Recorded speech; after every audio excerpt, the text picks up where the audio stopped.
many people who didn't believe in God before Nietzsche, but he wasn't saying that he didn't believe in God, rather that the concept of God was no longer needed. We have killed God, along with all ideas of him. No more sin or religion. We could do no wrong or right. The bounds of Christianity have released us and we are free.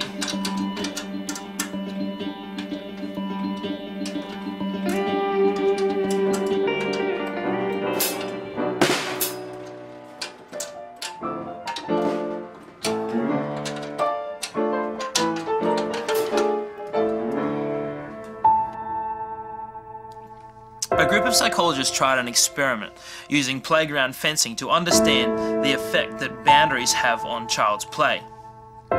This is what they found, that when the fencing around the playground was removed, essentially allowing the children freedom to go wherever they like, the children no longer played on the equipment and enjoyed their recess, but timidly huddled beside the school building. However, once the barrier was rebuilt, the children eagerly ventured out onto the playground, now feeling confident to enjoy their playtime.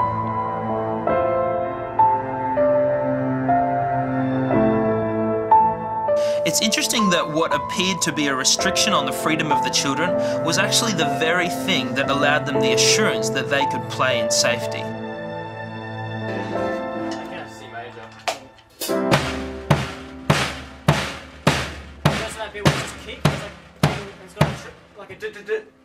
Yeah, and it's got like a dotted A from the piano. Is it coming on C? Skip to wherever it comes.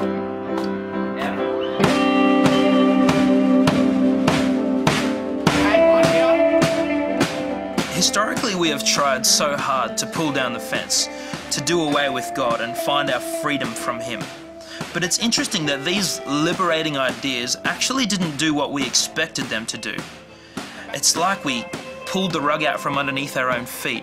We wielded a sword that we couldn't bear and cut ourselves at the ankles, cut ourselves from the core of our being. Instead of liberating ourselves, we became lost. We were cast about, adrift. To have a framework in which to find ourselves does not rob us of our creativity or individuality, but it frees us to be ourselves, to be creative.